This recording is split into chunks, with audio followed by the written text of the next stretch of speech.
안녕하세요. 저는 인생에서 가장 든든한 조력자이자 가장 친한 친구라고 말할 수 있는 제 남편과 너무나 사랑스러운 남매를 키우고 있는 한 여성입니다. 저는 누군가가 저에게 인생에서 가장 큰 행운이 뭐냐고 물어보면 단언코 제 남편을 만난 거라고 말할 수 있어요. 그만큼 제 남편은 제 인생에 있어서 절대로 없어서는 안 될 존재랍니다. 그건 저한테도 마찬가지지만 우리 아이들한테도 그리고 저희 부모님께도 마찬가지랍니다. 그만큼 남편의 존재는 우리 가족에게는 정말 큰 존재예요. 남편을 만나게 된 건 대학교에서였습니다. 저는 당시 신입으로 동아리에 들어가선 선배인 남편을 만날 수 있었어요. 그렇지만 처음부터 사귀었던 건 아니고 진짜 인연은 남편이 군대를 다녀오고 나서 복학을 했을 때였습니다. 남편의 복학을 축하하기 위해 다 같이 가진 술자리에서 우리들은 서로 여성스러워지고 남성스러워진 서로의 모습에서 호감을 느꼈고 그때부터 시작된 인연은 어느새 캠퍼스 커플로 연애를 하게 되었죠.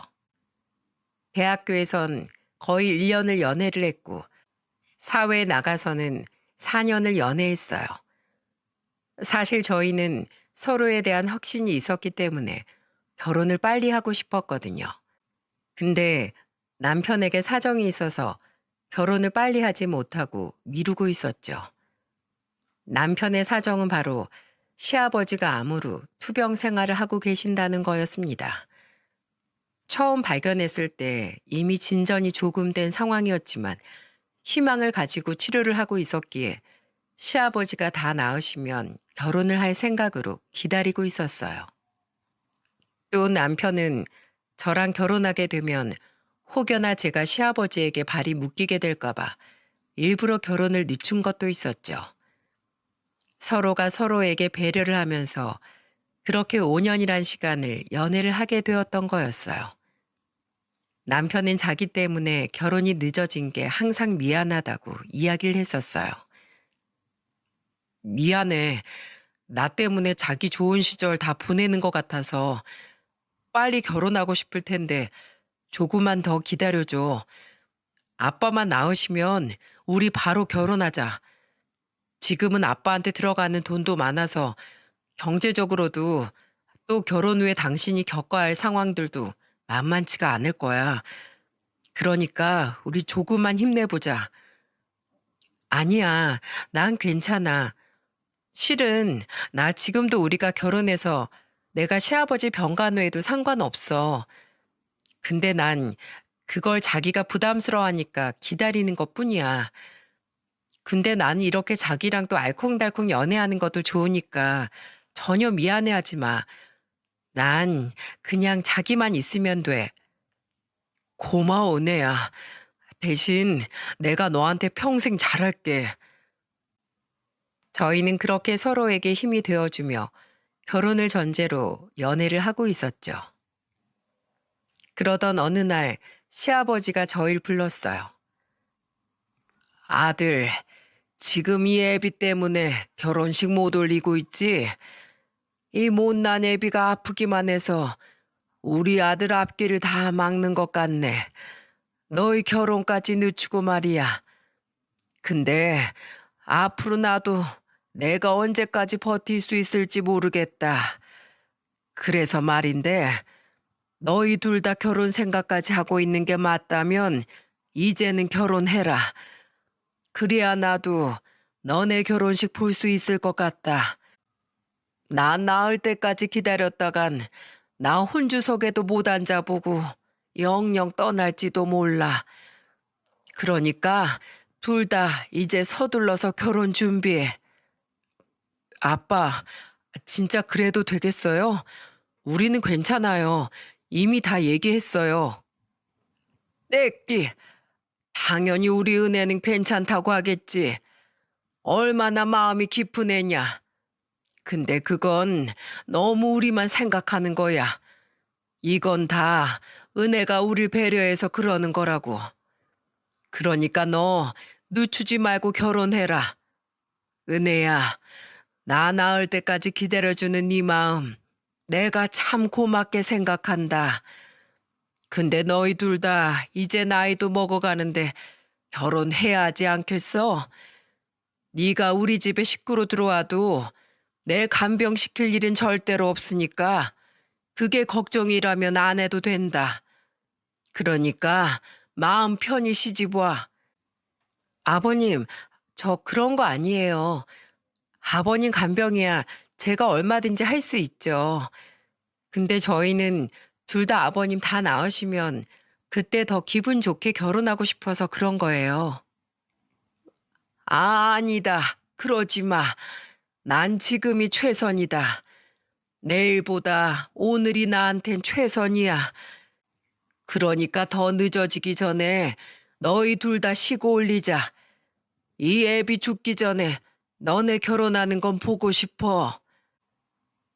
시아버지는 자신의 상태를 직감하셨는지 저희에게 결혼을 서두르라고 하셨어요.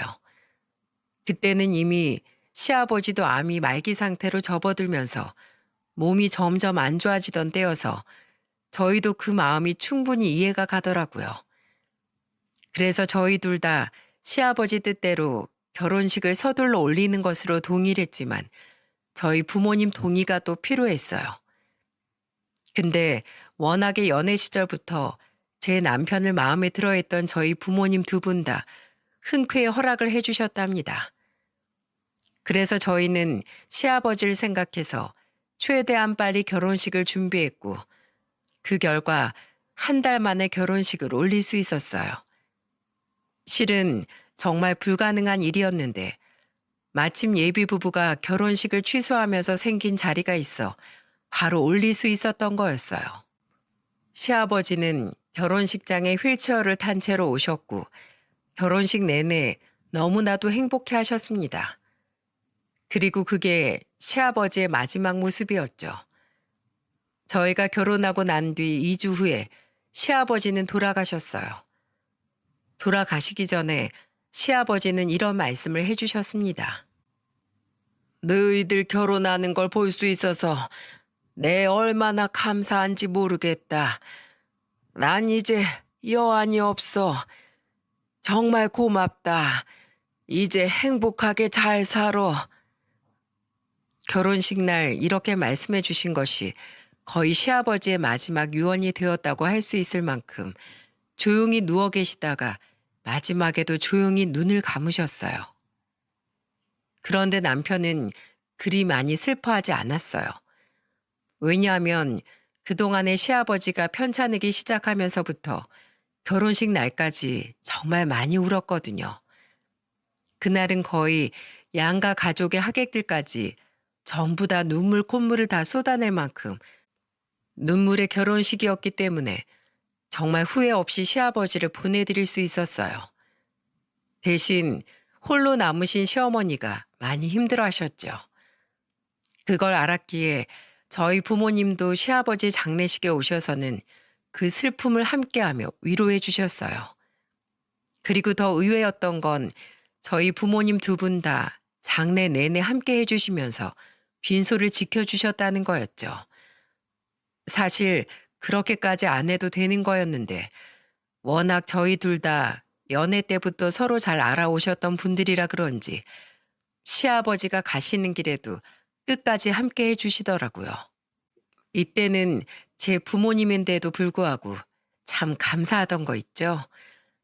그렇게 시아버지를 보내드리고 나서 시어머니도 안정이 되어가고 저와 남편도 결혼 생활을 잘 해나가고 있었어요.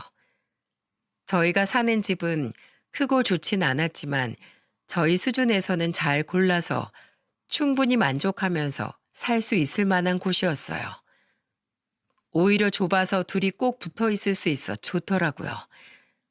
사실은 결혼 준비하면서 저희 아빠가 집을 해주신다고 했었거든요. 시댁은 시아버지 투병이 길어지면서 결혼 자금을 댈 수 있는 형편도 아니었고 그 사실을 미리 알고 있던 저희 아빠가 저희 부부 신혼집을 해주신다고 하신 거였죠. 저희 아빠는 사업을 하면서 넉넉하게 여유가 있었기에 충분히 저희 집 살림을 차려주실 수 있는 분이었어요. 근데 그때 제 남편이 이렇게 말을 하더군요. 장인어른, 그 마음은 정말 감사하지만 저희는 그 마음만 받도록 하겠습니다. 제가 이 사람 한 명 데리고 들어갈 집 못 구할 만큼 그렇게 능력 없는 건 아니니까요. 물론 좋은 곳으로 데리고 들어가는 거 못하겠지만 그래도 시작부터 처가 도움 받으면서 시작하는 건 안 하고 싶습니다. 그게 너무 죄송스러워서 그런 것도 있지만 진짜 이유는 이제 저희 둘이 앞으로 살면서 헤쳐나가야 할 역경이 많을 텐데 첫 시작부터 누군가에게 의지하고 싶지 않아요. 작은 것이라도 둘이서 함께하고 점점 키워나가겠습니다. 그렇게 할 수 있게 해주세요, 장인어른. 남편은 상당히 조심스럽게 말을 하면서도 강단 있게 잘 말을 했어요. 그 모습에 저도 반하고 저희 아빠도 반했죠. 특히나 아빠가 그 대답을 듣고는 너무 좋아하시더라고요. 참, 내가 역시 사위 하나는 잘 봤구만. 좋네, 좋아. 자네 뜻이 그렇다면 그렇게 하게. 대신에 나랑 술 친구는 자주 해줘야 하네. 그리고 살면서 영 누군가의 도움을 안 받고 사는 것도 쉽지 않은 일이야. 그러니까 정말로 내 도움이 필요한 순간엔 날 찾아오도록 하게. 알았나? 그러라고 부모가 있는 거니까. 네, 장인어른, 이해해 주셔서 감사합니다. 그리고 술 친구라면 언제든 불러주세요. 자다가도 벌떡 일어나서 찾아가겠습니다. 그래, 그래. 우리 사위 아주 마음에 들어. 남편은 이렇게나 든든한 사람이었어요. 근데 실은 처음부터 제가 이 말에 동의한 건 아니었어요. 저희 아빠가 집을 해준다고 했을 때 저한테 먼저 말을 하셨었는데 그때 제가 남편에게 가서 그 말을 전하는데 남편이 딱 잘라서 이렇게 말을 하더군요. 우리 그 집 받지 말자. 나 스스로 당신이랑 살 집 구하고 싶어. 실은 집도 미리 봐둔 곳이 있어서 안 그래도 당신한테 같이 가보자고 할 생각이었거든. 비록 20평짜리 작은 빌라이긴 하지만 그래도 우리 거기에서 시작하면서 점점 평수도 늘리고 아파트로 이사도 가보고 하자. 그리고 당신은 나중엔 정원 딸린 주택에서 살고 싶다고 했지? 우리 하나씩 해서 그것까지 해보자. 아이 참, 뭐하러 그런 고생을 사서 해. 아빠가 집 해주신다는데. 그리고 20평짜리 빌라면 너무 작은 거 아니야? 나 더 좋은 집에서 살고 싶은데. 왜 그런 소리를 해? 20평짜리가 뭐 어때서? 거실이 있고 방 2개면 우리 둘이서 살기엔 충분하지. 그러니까 그런 소리 마. 당신 나 못 믿어? 나 어떻게든 당신 책임지면서 살 거야. 그러니까 나만 믿고 따라와줘. 내 목표는 차근차근 우리 힘으로 당신이 살고 싶다는 정원 딸린 집까지 가는 거야. 그리고 그 집에서 당신이랑 앞으로 태어날 우리 자녀들이랑 끝까지 행복하게 사는 게 내 꿈이자 큰 목표야. 그러니까 우리 그거 둘이서 잘 이뤄나가 보자. 내가 잘할게. 이 사람이 이렇게 말을 하는데 틀린 소리가 하나도 없어 찍소리도 못 하겠더라고요. 근데 이 말을 듣는데 남편을 너무 잘 알고 있는 저였던지라 허황된 소리가 아니라는 게 다 알아져서 정말 든든함을 느낄 수 있었어요. 덕분에 남편 하나 믿고 결혼식까지 올릴 수 있었죠. 그리고 그 뒤로는 저도 이 사람 못지않게 정말 좋은 아내, 좋은 며느리가 되고 싶어서 열심히 노력을 했답니다.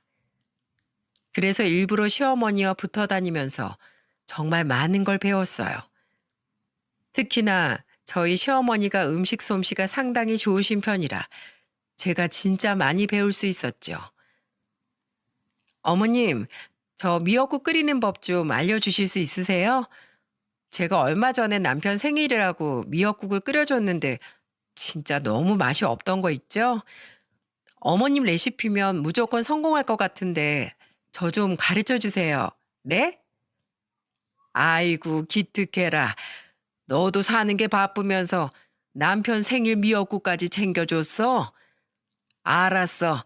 우리 며느리가 가르쳐 달라는데 알려줘야지. 시어머니는 저를 많이 아껴주시고 예뻐해 주셨기 때문에 제가 무얼 하든 다 기특하다고 말씀해 주시면서 성심성의껏 알려주셨어요. 처음엔 시어머니 손맛을 따라가는 게 정말 쉽지 않았는데 제가 귀찮을 정도로 시댁으로 찾아가 음식을 배우는 덕에 나중엔 얼추 비슷하게 만들어 나갈 수 있겠더라고요. 그 모습을 보면서도 남편은 많이 고마워해 주었답니다. 그렇게 결혼 생활을 즐겁게 잘 하고 있던 중에 한 가지 문제가 생기게 되었어요. 그건 바로 저희 아빠 건강의 적신호였죠. 저희 친정아빠는 평소에 술과 담배를 무척이나 좋아하시던 분이었어요. 늘 저희 아빠는 약주를 챙겨 드시고 때에 따라선 술, 담배를 서슴없이 피시는 분이라 늘 저희 가족들 모두가 아빠 건강을 염려하면서 주시를 하고 있었어요. 근데 워낙에 타고난 체력이 좋으신 분인데다가 아빠는 운동까지 꾸준히 하셨기에 건강엔 항상 문제가 없었어요. 하지만 가는 세월에 장사 없다고 나이가 든 아빠는 몸이 예전 같지 않으셨어요. 결국에는 건강이 갑자기 안 좋아지신 걸 느끼고 병원에 갔는데 그때 건강검사 결과로 술, 담배도 다 끊고 몸 관리를 해야 한다는 진단이 내려지면서 심각해지기 시작했죠. 가족 중 누구도 아빠의 건강에 이상이 생길 거라곤 예상을 못했어요.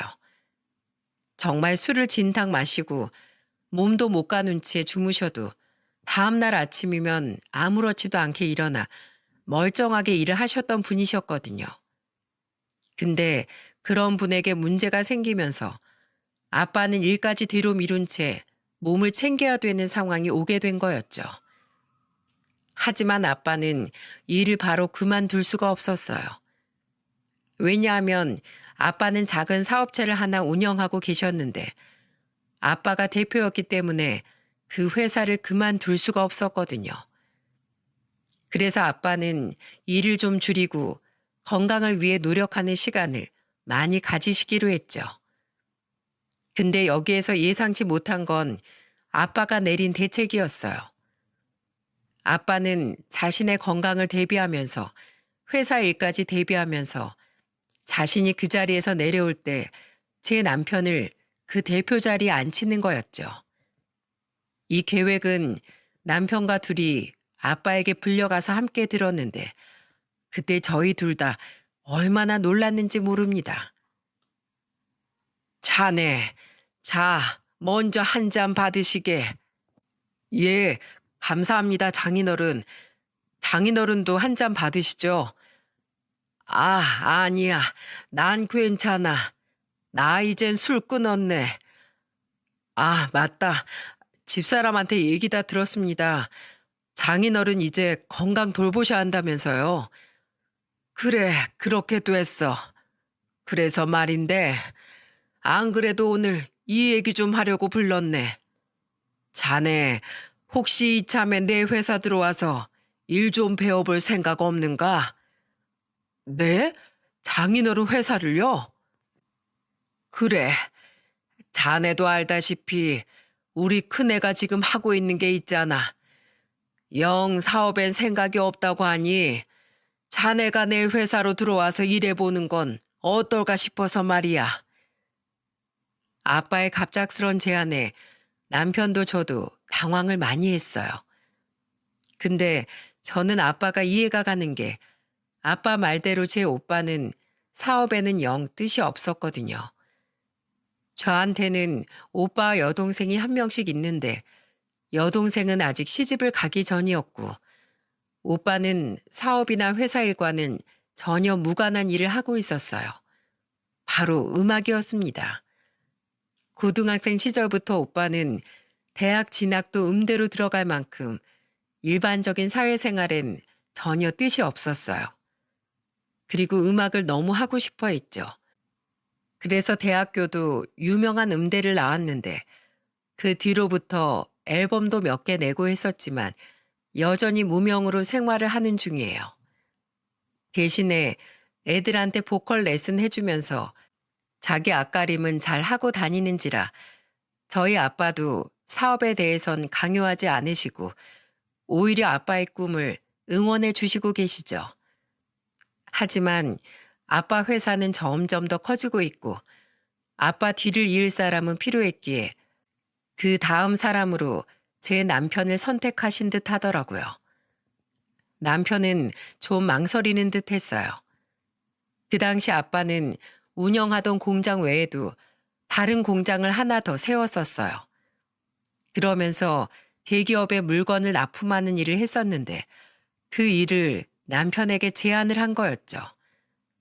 그때가 남편이 한 회사를 오래 다니면서 거의 10년이 넘어가는 시기였던지라 남편은 이미 자리도 잘 잡은 상황에서 한 번도 해보지 않은 일에 대한 제안이 좀 갑작스러웠던 것 같아요.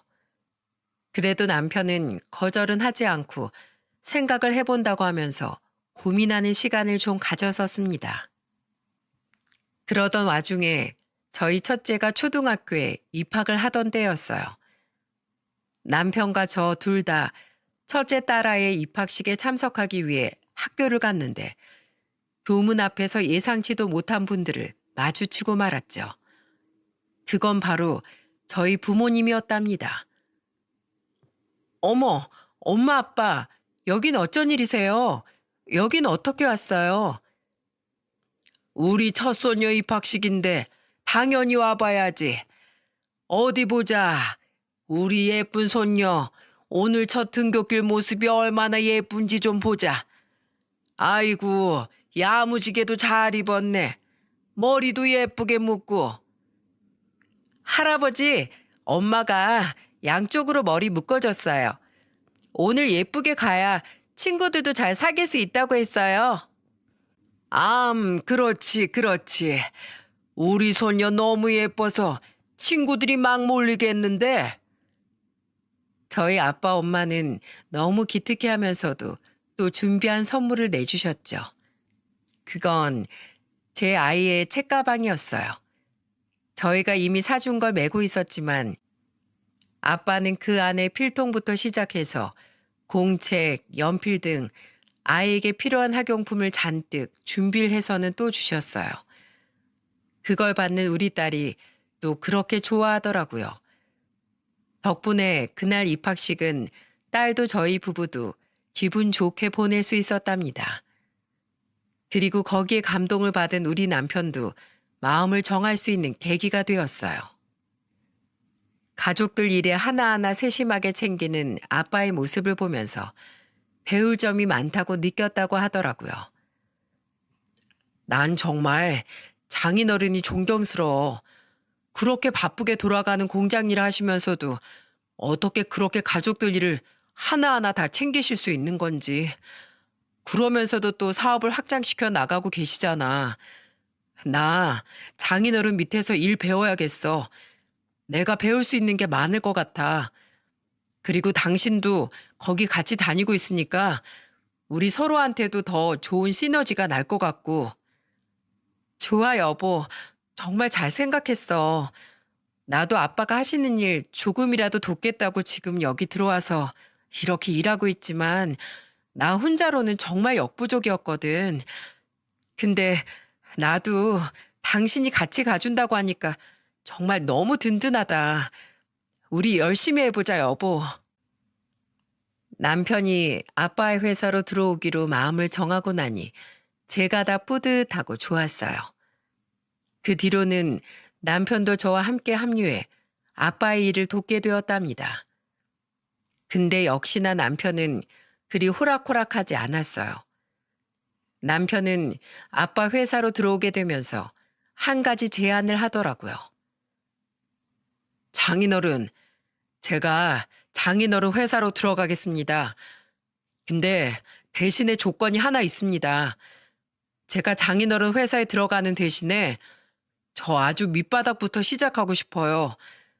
저 이제껏 한 회사에서만 10년을 넘게 다녔어요.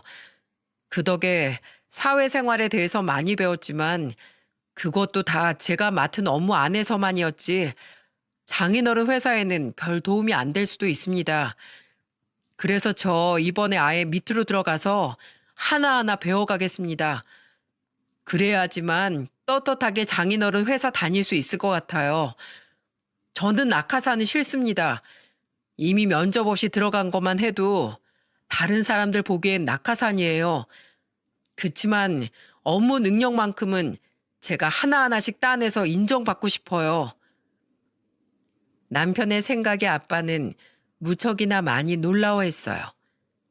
근데 이건 역시 저와는 상의가 된 거였기 때문에 저는 크게 놀랍진 않았어요. 대신 저는 이 모든 게 남편답다는 생각이 들었죠.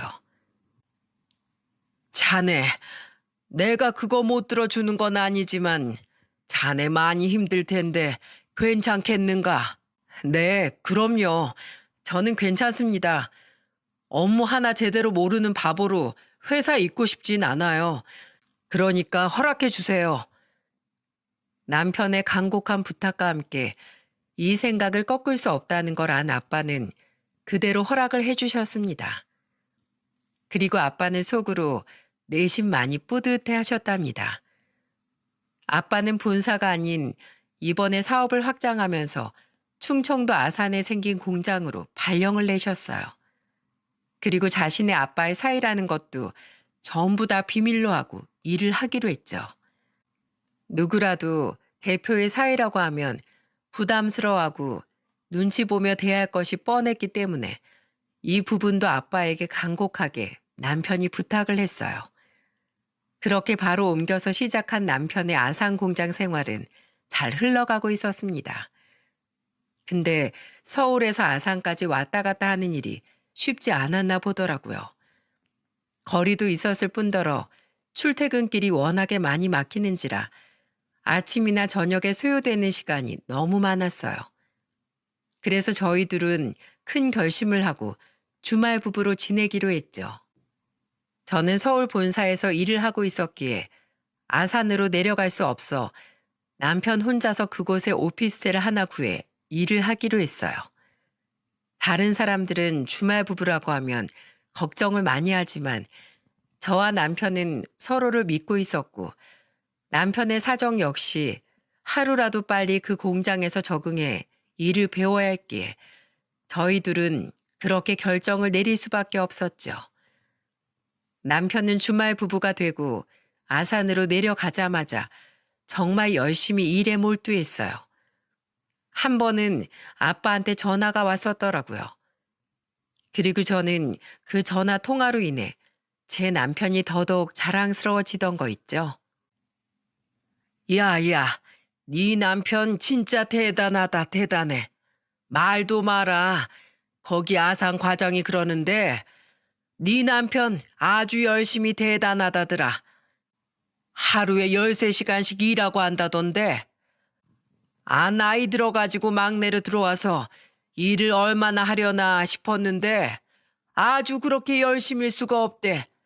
혀를 차더라 혀를.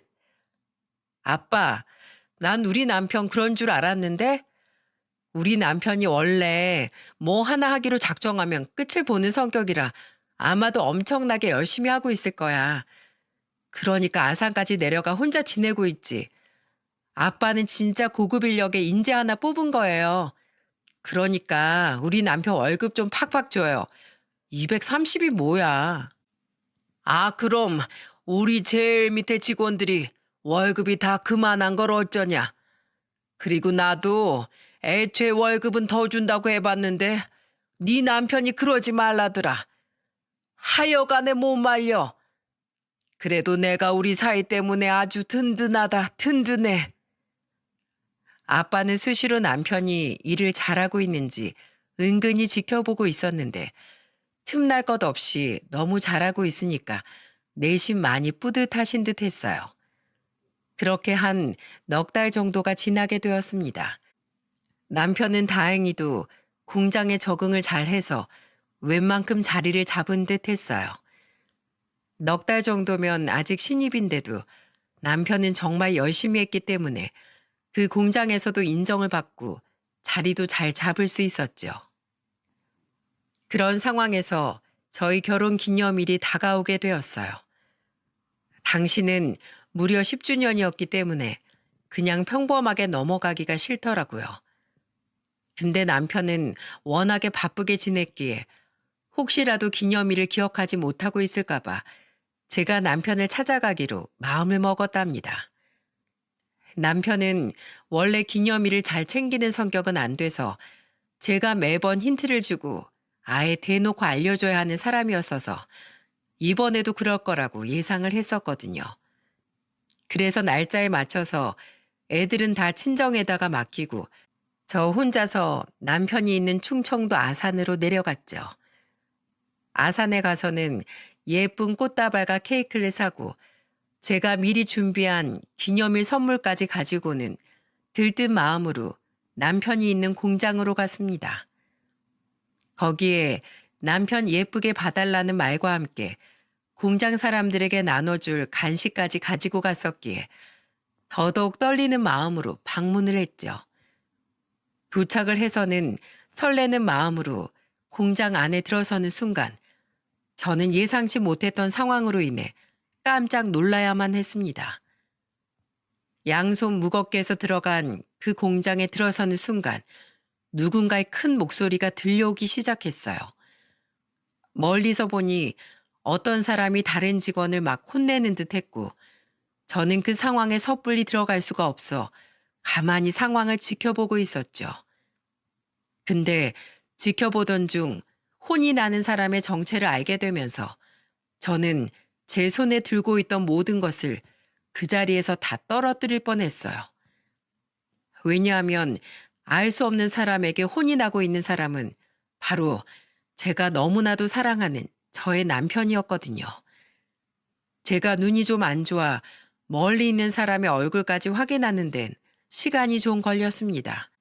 그리고 처음부터 소리만 집중해서 들었지 디테일한 모습까지 본 건 아니었기에 더더욱 상황을 파악하는데 좀 늦어졌어요. 근데 소리만 들었을 때도 확연하게 알 수 있는 사실은 굉장히 쓸데없는 일로 부당하리만큼 세게 혼이 나고 있다는 사실이었죠. 거기다가 인격 모독까지 당하면서 직장 내 흔하게 일어나는 혼나는 내용이 아니라는 걸 알 수 있었어요. 그래서 도대체 누군데 저러나 싶어 그제서야 자세히 보게 된 거였고 그로 인해서 제 남편이 그 수모를 당하고 있다는 걸 확인할 수 있었던 거였어요. 남편은 계속해서 그 앞에 있는 사람에게 고개까지 숙여가며 죄송합니다, 죄송합니다라고 하고 있었고 그 상대방은 거의 10분 넘게 같은 말을 반복하면서 구박을 하고 있더라고요.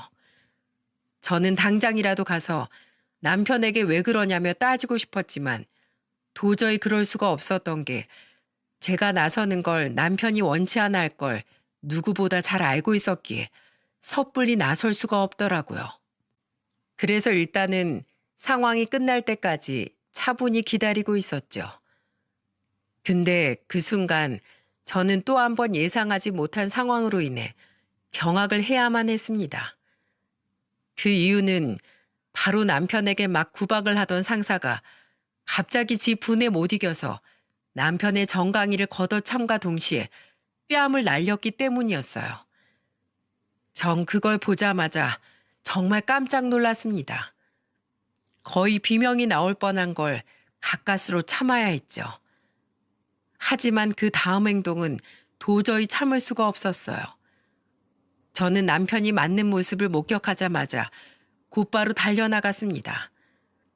그냥 달려나가는 것도 성에 안 차서 더 빨리 그 앞에 서기 위해 손에 있던 짐들도 다 내팽개치고 구두까지 벗어던지고는 그 앞으로 달려갔어요. 저기요, 지금 뭐 하는 짓이에요? 지금 누구 정강이를 차는 거야? 여보, 왜 막고만 있어? 무슨 잘못을 했길래 막기까지 하냐고. 여보, 당신은 뭔데 끼어들어? 대체 누구야, 당신? 아, 이 사람 와이프야? 참네, 낄 뗄 껴, 이 사람아.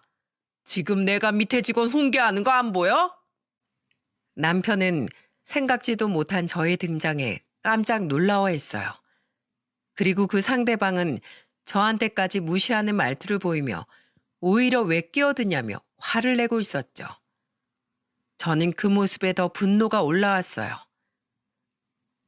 뭐라고요? 당신 지금 말 다 했어? 밑에 직원 훈계할 때 정강이랑 뺨 따고 때리면서 훈계해도 된다고 누가 그래? 어디서 감히 손찌검이냐고? 아, 당신 누구냐고? 그건 내 회사에서 내가 알아서 해, 이 아줌마야. 그리고 당신 여기 왜 들어왔어? 여긴 직원 아니면 못 들어오는 곳인데. 저기 안 보여? 통제구역. 어디서 굴러 들어와가지고 감히 이래라 저래라야? 당신 불법 침입으로 경찰서 끌려가고 싶어? 어? 이 사람은 저한테까지 화를 내면서 급기야는 제 어깨를 툭툭 밀치면서까지 말을 했어요. 그 모습을 보더니 그제야 남편이 제대로 나서기 시작했습니다. 저기요 대리님, 아무리 그래도 몸 터치는 하지 마시죠? 이 사람 제 와이프입니다. 아까 여보 소리 하는 거 못 들었어요? 들었지. 근데 뭐? 네 와이프인데 뭐? 여긴 대통령이어도 허가 없이 못 들어오는 곳이야. 그리고 감히 날 말려? 야, 너 진짜 돌았어? 그래도 여자를 밀치면서 말하는 건 아니잖아요. 저한테만 하세요, 저한테만. 왜 엄한 사람한테 그럽니까? 자꾸 이러시면 저 가만 안 있습니다. 이야, 이젠 이게 아주 까부네. 꼴랑 네 마누라 왔다고 지금 나한테 개기냐? 어? 이게 아주 허세를 잔뜩 부리네. 왜? 와이프 앞에서 꼽당하니까 자존심 상하냐? 어? 야, 근데 그게 네 위치야. 뭘 어쩌겠냐? 그 나이 먹고 말단 신입으로 들어왔으면 그냥 조아리고 살아. 알아들었어? 어? 이따위로 까불지 말고. 이 사람은 또 한 번 남편을 무시하면서 어깨를 밀치며 말하더군요. 거기에 더 화가 난 저는 흥분해서 확 질러버렸습니다. 그 자리에서 남편을 밀치는 그 인간에게 달려가 소리를 지르면서 제가 오히려 더 세게 밀쳐버렸죠. 내 남편 건들지 말라고 했지? 저의 밀침에 크게 휘청이던 이 남자도 점점 더 흥분을 하기 시작했습니다. 그리고는 그때부터는 타겟을 저한테 바꿔서 막말을 하더라고요. 야, 너 뭔데? 이것들이 아주 쌍으로 가지가지하네. 야, 너 누구야?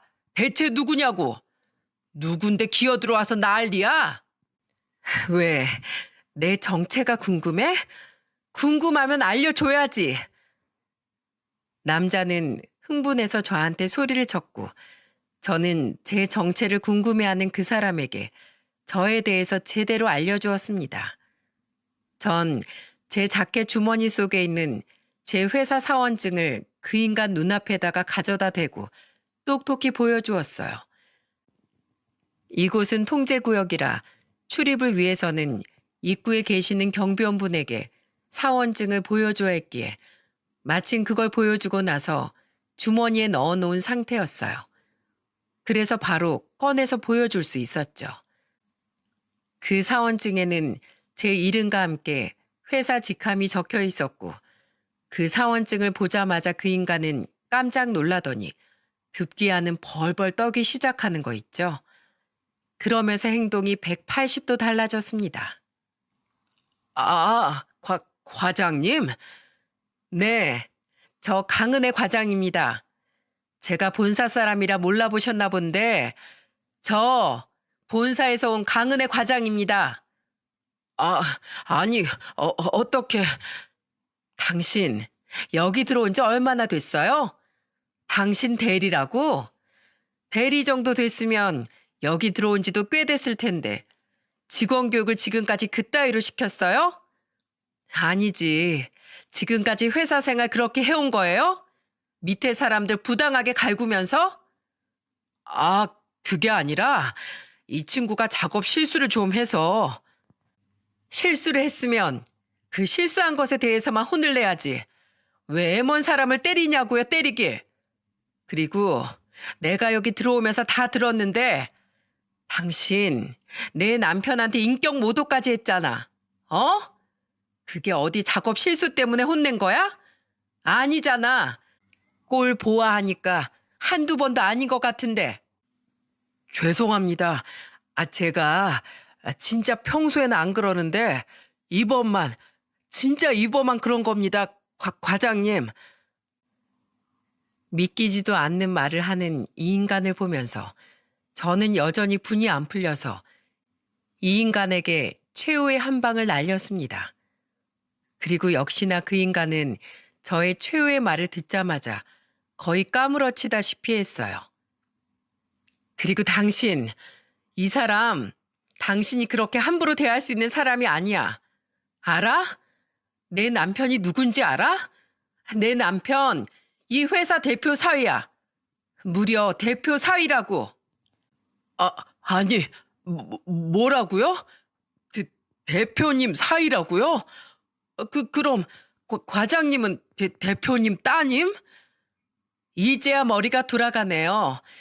이 사람, 당신이 함부로 얕보고 그렇게 막대해도 되는 사람 아닌 거 이제 파악됐어요?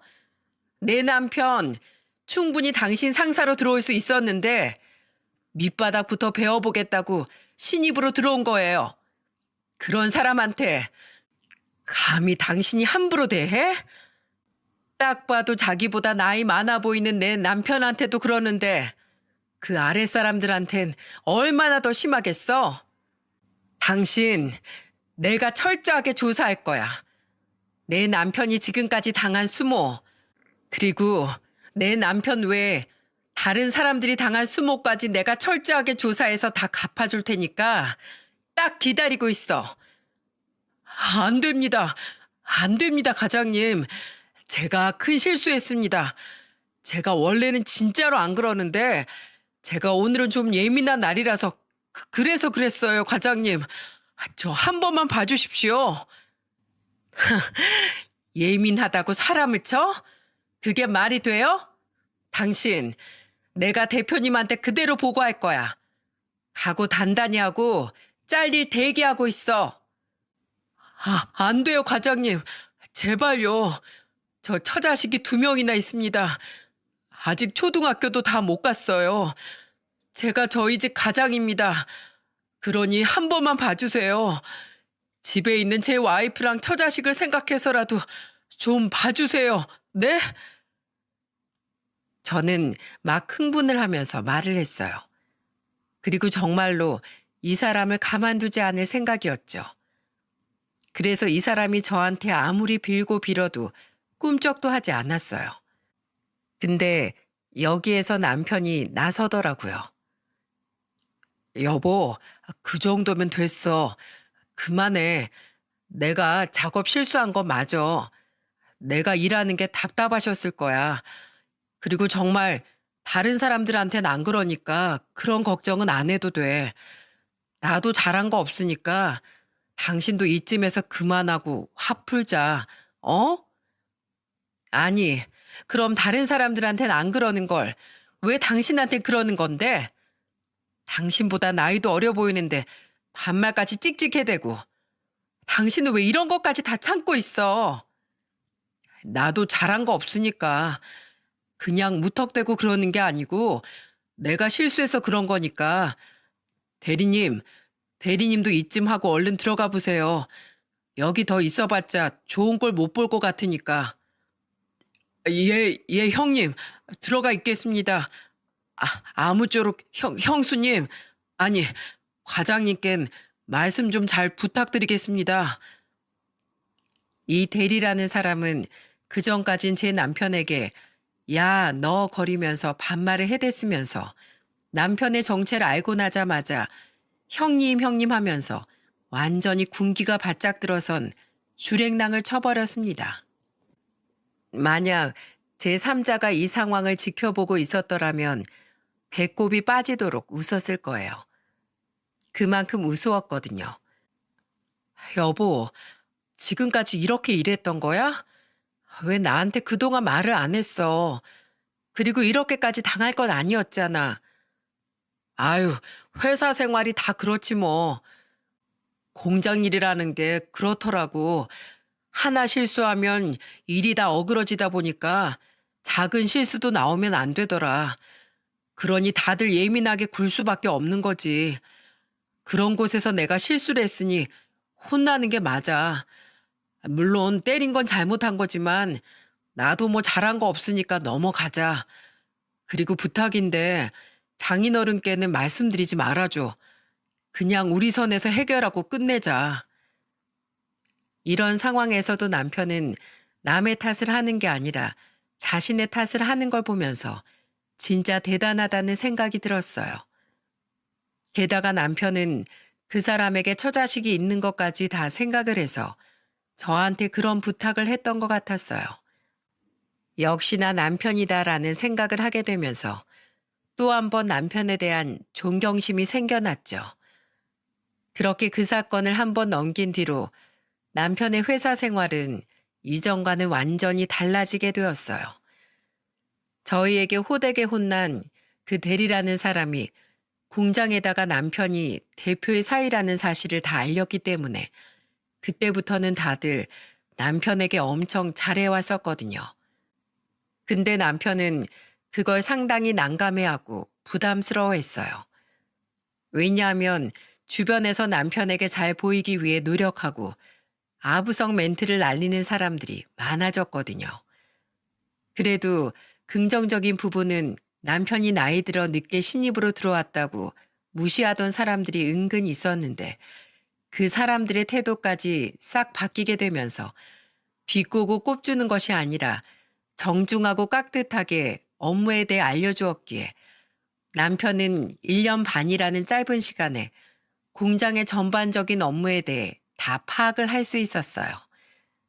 남편 또한 열심히 노력을 했기에 밤낮 없이 업무에 대해 파악하면서 배워가며 일을 한 결과 공장 구석구석까지 잘 아는 직원으로 성장할 수 있었죠. 덕분에 저희 아빠 입에서는 남편에 대한 칭찬이 마를 날이 없었어요. 근데 여기에서 하나 더 놀라운 일이 더 있었습니다. 남편은 공장 일을 열심히 배워 능력치를 쌓은 덕에 빠르게 본사로 발령을 받을 수 있었는데 그때 저희 아빠가 이런 말을 하던 거 있죠. 자네, 공장 다니면서 초반에 괴롭힘 좀 당했었지? 네? 아니, 장인어른 그 얘기를 어떻게... 아빠, 알고 있었어요? 근데 왜 저희한테 말을 안 했어요? 아이애비가 내 회사에 대해서 모르는 게 있던 적이 있었냐? 다 알고 있지. 그리고 원래 이런 얘기들은 더 소문이 빨리 퍼지는 법이야. 은혜 네가 아산에 내려갔을 때 대리 하나 잡았다면서 거기 직원이 그 모습을 봤나 보더라. 그걸 아산 과장한테 말을 했나 본데 그게 내 귀에까지 들어왔어. 그래서 너희들 몰래 그 직원 불러다가 얘기까지 했었다. 내가 따로 경고 좀 줬었어. 네? 아니 장인어른 그건 또 언제... 내 딸이 나한테 보고하겠다고 한 걸 자네가 말렸다면서. 잘했네. 사회생활이란 게 원래 다 그런 거지. 이런 꼴 저런 꼴 다 보면서도 살아내야 하는 게 사회생활 아니겠는가? 근데 그걸 알게 된 난 가만히 있을 수만은 없었네. 첫 번째는 내 사위의 권위를 위해서도 그렇고 둘째는 자네 다음에 피해자가 나오는 걸 막기 위해서 그랬네. 앞으로 자네가 여기 수장이 될 사람인데 그런 무시를 받아서야 되겠나. 그러니 내가 길을 좀 살려주느라 그랬네. 그리고 자네가 하나 실수한 게 있어. 그런 사람은 그래도 따끔하게 혼을 내줘야 하는 거야. 그래야 자네 다음에 들어서는 사람들이 그 과정을 또 안 겪는다고. 그래서 내 그 직원 불러다가 따끔하게 경고 줬네. 뭐 그래봤자 앞으로 잘하라는 얘기였지만 자네도 앞으로 나와 같은 위치에서 아래 직원들이 같은 상황들 겪을 수 있을 텐데 그때마다 지혜롭게 잘 처리해야 돼. 무조건 사람이 좋게 대한다고 해서 다 좋은 건 아니거든. 알겠나? 예, 장인어른. 잘 알겠습니다. 이렇게도 장인어른께 배우네요. 명심하겠습니다. 그리고 감사합니다. 그래, 그래. 그래도 아주 잘하고 있네. 아주 우리 사이가 있어서 내가 든든하다고.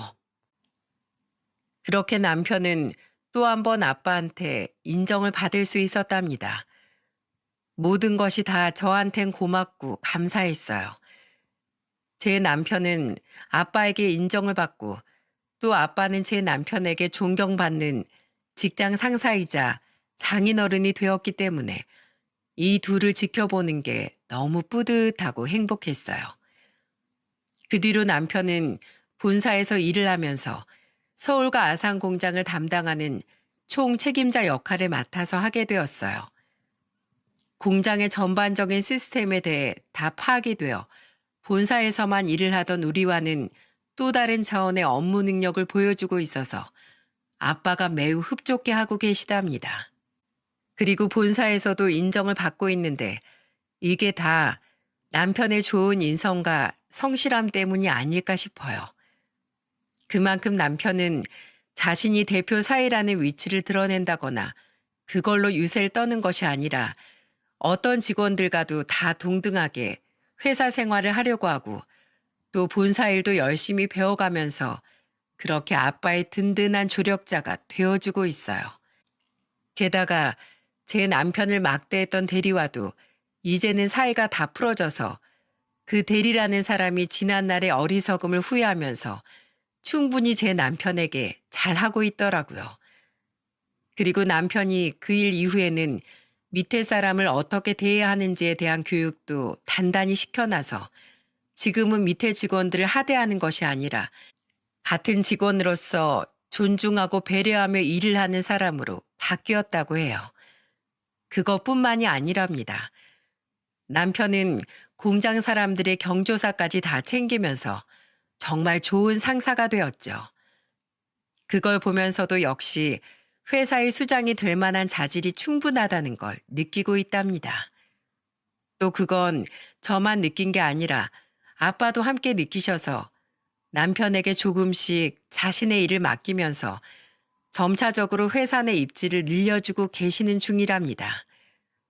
그러면서도 제 남편은 가정에도 충실해하고 있어요. 이제는 서울 본집에서 다 같이 지내고 있는데 그동안 많이 못 놀아줬다며 우리 딸이랑 아들하고 얼마나 많은 시간을 보내주고 있는지 때로는 제가 말리기도 해요. 회사에서도 그렇게 피곤하게 일을 하면서 또 애들한테 시간 다 뺏기고 싶냐면서 말이에요. 그럴 때면 저희 남편은 꼭 이렇게 말을 해준답니다. 여보, 뭐랬어, 내 꿈이. 난 우리 자식들이랑 당신이랑 같이 행복하게 사는 게 가장 큰 목표라고 했지. 내가 일을 아무리 많이 하면 뭐해. 당신이랑 우리 애들이 행복하지 않으면 그건 아무 소용이 없어. 그러니까 나 말리지 마. 난 지금 제일 행복한 일을 하고 있는 거라니까. 그리고 나 믿고 여기까지 와줘서 정말 고마워. 그리고 사랑해. 네, 저는 이렇게 든든하고 멋진 남편이랑 같이 살고 있어요. 그리고 저희는 어떻게 되었는지 아세요? 아직까지 정원 딸린 주택으로는 이사 가지 못했지만 그동안 가족을 위해 애써준 남편 덕분에 저희는 40평이 넘는 아파트로 이사를 갈 수 있었답니다. 그게 벌써 4년 전의 이야기네요. 여러분, 정말로 행복은 멀리 있는 것이 아닌 것 같습니다. 저는 남편을 만나기 전까진 아빠가 주는 돈, 넉넉한 가정 형편 덕에 부족함 없이 또 철없이 살았었는데 제 남편을 만난 이후로는 돈의 소중함도 알고 또 사람의 소중함도 알게 되었어요. 그래서 이제는 저도 남편과 하나하나 목표를 이루어가는 과정이 너무나 재미있고 뿌듯하고 행복한 사람으로 바뀌게 되었답니다. 또 남편의 말대로 직업에 귀천없고 사람은 다 소중한 존재라는 걸 잘 알게 되어서 그날 제가 흥분해서 혼을 냈던 직원한테도 가서 미안했다고 사과를 했었네요. 원래는 사과할 마음이 없었는데 그쪽에서 먼저 저한테 정중하게 사과를 하러 왔었더라고요. 이것도 아마 남편의 영향이 아니었다면 전혀 이뤄질 수 없었던 상황이었을 거예요. 저희 회사에서 제 남편을 잘 모르는 사람들은 여자 잘 만나서 인생 폈다고 말을 하는데 제가 봤을 땐 절대 아니랍니다. 오히려 제가 그리고 저희 가족이 남편을 만나게 되어서 인생을 펴게 되었거든요. 그만큼 누구를 만나느냐에 따라서 우리의 인생이 참 많이 달라지게 되는 것 같아요. 그러니 여러분도 꼭 인생에서 좋은 인연, 좋은 배우자를 만나시길 바랍니다. 제가 늘 응원하겠습니다. 제 사연 들어주셔서 정말 감사합니다.